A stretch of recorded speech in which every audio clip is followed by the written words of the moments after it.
Assalamualaikum warahmatullahi wabarakatuh. Di sini saya akan menjelaskan tentang etika komunikasi Rasulullah SAW.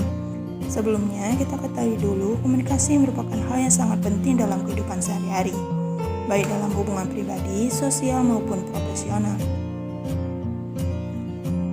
Ada 4 hal yang akan kita bahas, yaitu pengertian etika komunikasi Rasulullah SAW, Rasulullah sebagai teladan dalam komunikasi, etika komunikasi dalam konteks sesama muslim dan non-muslim, dan implikasi etika komunikasi Rasulullah dalam kehidupan sehari-hari. Etika komunikasi merupakan ajaran Islam yang selalu terkait kepada perintah dan larangan Allah Subhanahu wa Ta'ala, atau Al-Quran dan Sunnah Nabi Muhammad SAW. Pada dasarnya, agama sebagai kaidah dan sebagai perilaku adalah pesan atau informasi kepada warga masyarakat agar berperilaku sesuai dengan perintah dan larangan Tuhan. Dengan kata lain, komunikasi merupakan ajaran agama yang sangat memuliakan etika yang dibarengi sanksi akhirat. Keberhasilan dakwah yang dilakukan oleh Rasulullah SAW jika dikaitkan dengan komunikasi, maka Rasulullah SAW adalah seorang komunikator yang handal dalam menyebarkan pesan-pesan keagamaan melalui berbagai pendekatan yang efektif, sehingga agama Islam selama 23 tahun melalui dakwah Nabi Muhammad telah mampu menyebarkan Islam ke berbagai penjuru dunia.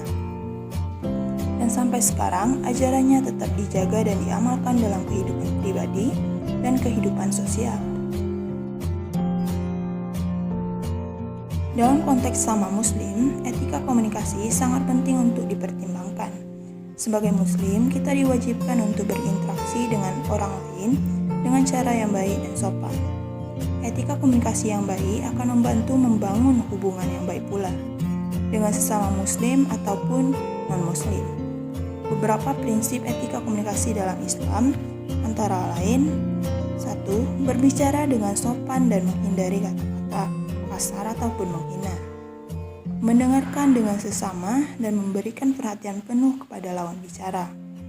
Tidak memotong pembicaraan orang lain atau mengintrospeksi ketika sedang berbicara. Tidak menyebarkan gosip atau informasi yang tidak benar. Dan yang terakhir, tidak menghindari konflik dan mencari solusi yang baik jika terjadi perbedaan pendapat. Dalam konteks non-muslim, etika komunikasi juga penting untuk dipertimbangkan. Islam mengajarkan untuk berinteraksi dengan orang lain dengan cara yang baik dan sopan, tanpa memandang agama ataupun kepercayaan mereka.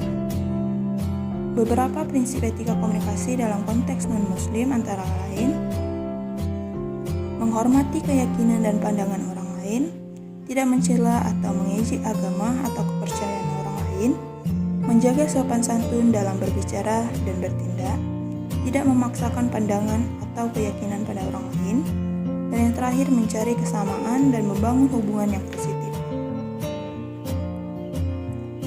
Salah satu contoh etika komunikasi Rasulullah SAW adalah saat beliau meminta izin sebelum masuk ke rumah seseorang. Hal ini menunjukkan bahwa Rasulullah menghargai privasi orang lain dan tidak ingin mengganggu mereka tanpa izin. Selain itu, Rasulullah juga memberikan salam saat bertemu dengan orang lain sebagai tanda penghormatan.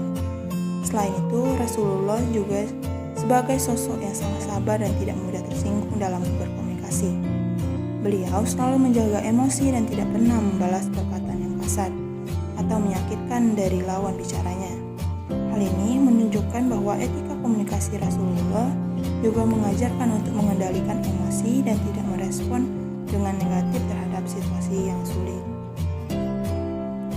Itulah pembahasan singkat mengenai etika komunikasi Rasulullah SAW. Saya undur diri. Wassalamualaikum warahmatullahi wabarakatuh.